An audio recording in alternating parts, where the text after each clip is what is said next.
o'xshashmagan bir fikrlar o'rtaga chiqqan bo'lsa-mu, ammo asosli umumiy masalada birlik bo'lganligi uchun mau boshqa mazhab, mau boshqa jamoat, mau boshqa bilma degan bilan yana umumiy qilib esa ularningki hammasiniki asosli g'oyasi dunyoda Payg'ambar alayhisolamning ko'rsatmalari bo'yicha Alloh taolo bizga qanday hayotni qanday narsani ruxsat qilgan bo'lsa uni ching tutish, nimaga buyurgan bo'lsa uni qilish, nimadan to'sgan bo'lsa uni yenish orqali bu sinov olamida sinovdan o'tash, imtihondan o'tash va oxiratga borgan vaqtimizda do'zax azobidan qutulish va jannatni qo'lga keltirish maqsadi bo'lganligi uchun gerçi kichik masalalarda ixtilofot bo'lsa-mu, cho'ng masalada yanalar yuzinish o'xshash bo'lib keldi. Ammo igichaqsiz qolgan ba'zi millatlar bor. Igichaqsiz qolgan ba'zi millatlarga boshqa qarshi taraf, dushman kuch tarafidan buni o'tirishga har xil parchalanish, har xil buzg'unchi fikrlar singdirib o'tilganligi uchun bularda boshqa erkin dunyoda yashayotgan musulmonlar saqlab qoladigan jamoatchilik ve bir taraf yüzleniş ruhunu igichaqsiz qolgan yoki düşman kuch tarafidan buzg'unchi fikrlar singdirib o'tilgan millatlar uni saqlab qololmadi. Shundoq bechora millatning ichidan biri biz Uyg'urlar. Bizdimi gerçi ilgirde bizning ilgari o'tgan tariximizda shunda boshqalarga misol bo'la oladigan ulgu bo'la oladigan darajada jamoatchilik fikri, jamoatchilik ruhi saqlangan bo'lsa-mu, yangi zamonimizda o fikir saqlanmay qoldi. Gerçi şu sofizmdagi ideyadagi sofizm ideyasini bizning yurtga kirgan vaqtida o gerçi to'g'ri fikr bilan kirgan bo'lsa-mu, keyin shu dushman kuchlar tarafidan shu sofizmlik ideyasiga buzg'unchi aqidalar va fasod fikrlar shuning ichiga singdirib kirgizib o'tildi va bu to'g'ri aqida, to'g'ri ko'z qarash bilan buzuq ko'z qarash qarama-qarshi qilib ketgan uchun ya'ni shunda bid'atchilar alaqadar shirk apiradigan aqida e'tiqodda bo'lganlar ko'payib ketdi. Shundan buzilib ketdi chiqishlar. Yani şunun saf aqidasi bilan saqlanib qolgan bo'lsa, shu orqali yana bizning millatning ichida jamoatchilik ruhini saqlab qolish imkoni bor edi. Endi bu chet ellikdagi musulmonlarning jamoatlashish, jamoatchilik ruhi bilan bizdagi jamoatchilik ruhini solishtirgan vaqtimizda hamma ish yana shu tarixiy arx ko'rinishimizga berib taqiladi. Tarixiy ko'rinishimiz taqilish bilan birga bizning yangi avlodlarimizni islomiy fikr va islomiy ruh bilan tarbiyalash imkoniyatimizga berib taqiladi. Boshqa millatlardagi islomiy jamoatlashish yangi avlod, yangi nasllarni shu islomiy ruh bilan, shu islom ta'limoti bilan tarbiyalab cho'ngitish bilan bizdeki o imkoniyatning bo'lmasligi orasidagi farqni solishtirganda bizdeki jamoatchilikning nima uchun ojizligini tepib chiqib bo'ladi.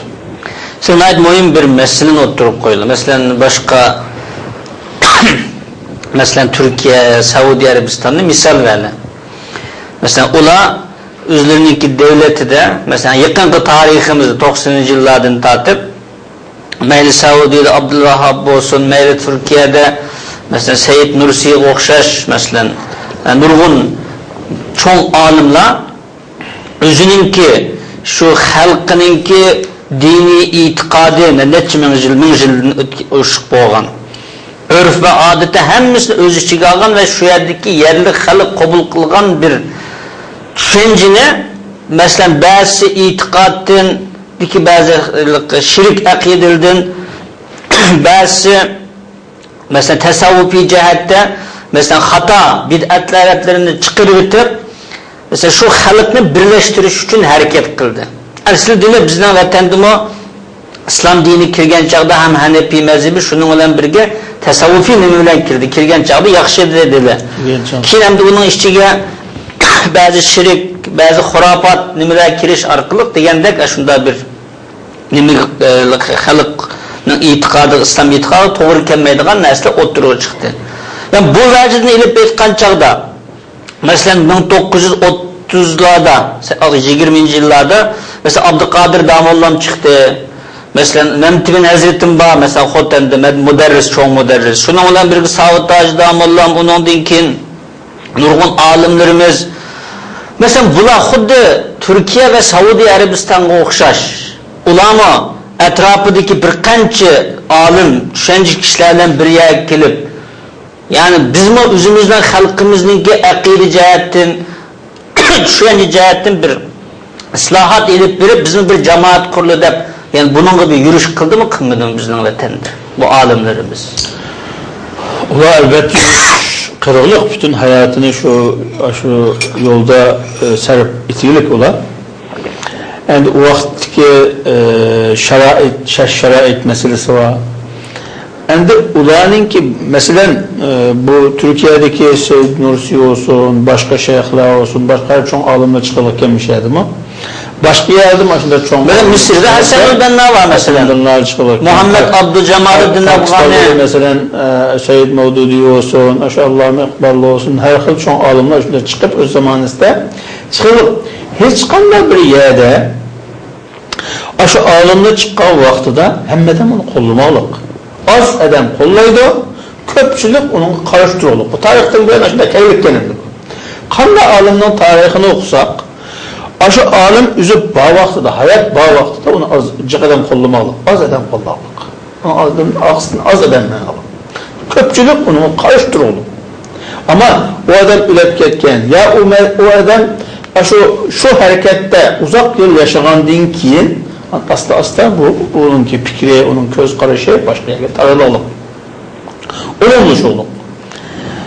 Yani bizden yurttumu Abdülkadir Damolla'nın misal etsek, mesela tarihte malum meşhur bir şahs, o kişininki fikirlerini oturup koygan şu çağdaki fikirlerini net 10 yıldan keyin kelge adamını düşünemiyor kendi. O adamın öz zamandaşları o adamın ne demekçi olan maksını düşünemiyor. Çünkü o cahil seviyesi tüyen. Şuna hatta ötü olarak uzun adamların biri. Endi mesela şerait olan olsa Aşı Abdülkadir Damolla'nın oturup koygan fikirleri şu vakti de emelileşmesi mi? Keyin çokum emelileşti.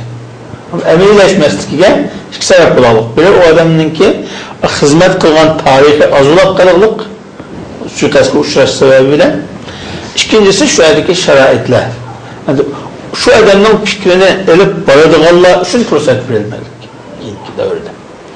Ama başka yerlerden bulalım.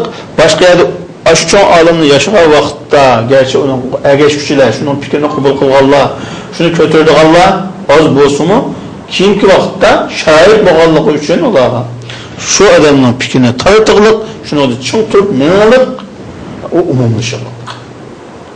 Yani bizde bolmay qalğan kapılıq aşında çoğun alimni çıqırlıq bizde mi? Ama onun qaydını vaxtını bilenmegen bolsak mı? Onun kaydını bileligen aslandaki kişilerinin mi o fikrini umumlaştırışka şeraiti bulmalık. Başka kuşlar tarafından o sosyal uçarak kalıqlık. Şu sebep bizninki, baxsizlikimizdeki. Belki yani tosalgı uçuraş mı tamam yani o tarafından bir tarafı var da yani birisi onun dinki kelgen okuyan insanların belki siz dedi ya mesela Abdülkadir Damolla'nı optan anlayanmadı, düşünemedi. Mesela Abdülkadir Damollam benim bilginimce şu prensipini oturup koygan milletinin har ve zabın buluşuğu bahis nedir? İki nersidir. Bir, yani cehalet, ikincisi teprikçilik. Yani bu milletimizi kutkuzuş için bir cehaletki karşı yani bilimsizlik, mesela marifsizlik, talim terbiyesizlik şeyi hatibi bir iş.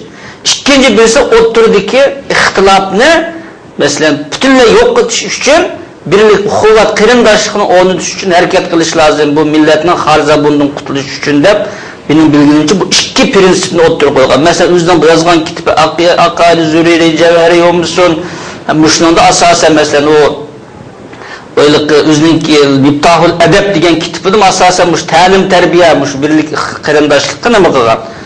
Haqiqatan deganda keyingi vaqtlarda, ya'ni u vaqtlarda uqqanmidi.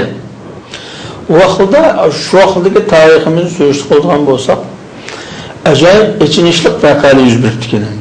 Bizningki cho'nglarimizdan anlaganimiz shu vaqtda shu Abduqodir Damullam kelgan va uning oldingi va undan keyingi davrlardami, mayli Xotanda bo'lsin, Qashqarda bo'lsin, boshqa yerlarda madrasalarda talibni xat yozg'ini ishni o'rgatmaylik endi. Xat yazsa, Qur'onning hurufini yozib soladi ekan, buning hurmatsizlik bo'ladi degan xurafiy e'tiqodni, aqidani taqib xat yozishni o'rgatmaylik bularga. Ham o vaqtdagi o'qish sistemi shunda qalaqki, shu bizningki bir tog'imiz bo'lardi. Uni da'vatcha 12 yil madrasada o'qitgan, bir shahar mollani o'qitgan, bir dadamda kitob o'qitgan. Ham shunda qalaq bir sistemning ichiga o Abduqodir Damullam kelib madrasalarda naqsha o'qiydigan, yangiliklarni paydo qilib, ma'rifni jonlantiramiz degandan keyin boshqa shu vaqtdagi qalaq ahli ilmlar qarshi chiqilgan. Bo'lmasa o shu vaqtda shu Abduqodir Damullam kelgan vaqtda ki bizning yurtdagi shu vaqtdagi xurofotlar, shu jahiliyat davridagi bo'lmag'ur aqida e'tiqodlar, mayli shirk tarafdan bo'lmasin, mayli islomda yo'q aslida. İslamda yo'q bir narsani avlab baqib turib, shuni xalqqa umumlashtirib olgan bir qarang'u davrda bu. Yani tam şu qarang'u davrga Allah Teala bizga chiroq qilib Abduqodir Damullamdagi kishilarni chiqarib o'rtamizda aramizda uning qadrini biz bilamiz. Bilemedik.